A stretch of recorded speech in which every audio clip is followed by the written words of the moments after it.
Our irrigation of arborvitaes in the field starts with a control, and here we have two separate lines going to two separate areas that we're irrigating. We'll turn this on, and now water will flow through this half-inch pipe out to the field. This is a field of arborvitaes that we just recently planted in the middle of the summer. It's July 20th. These were planted about 3 days ago. It's a very dry part of the summer, but it's easy to grow these arborvitaes if you can water them. And as you can see, the drip tape is right in here. This shows the drip tape dripping water onto the tree. The tree is about 6 inches away from where the water is, but the water will plume out. This water is dripping at every 2-foot interval down along the line. It's a very efficient way to water a lot of trees because you're not wetting a lot of surface. The subsurface is what you want to water. When we're watering arborvitaes or other trees that we've planted, one garden hose can usually water approximately 500 trees easily.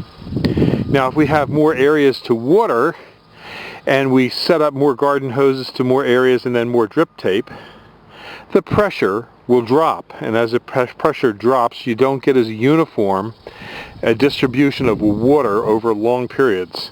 This particular field is about 150 yards long, and there's over 500 arborvitaes in it.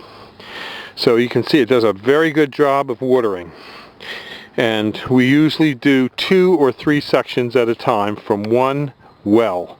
Our well is a good producing well, so we can let it run, but you have to make sure that your well has sufficient water before you start watering large numbers of trees.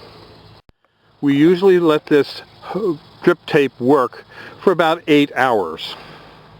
And in an 8-hour cycle, it'll wet all these trees and get the ground wet all the way up and down the rows. If we see places where the tape is broken, like over here you can see there's a small break, then we'll go back and we'll put a union in that spot and reconnect it. The tape can break because rodents come along and chew on the tape. Things like mice, foxes, dogs come along and chew, and they actually chew this, along with rabbits doing the most damage. And we find that we have to repair these about once a week. We go over our lines.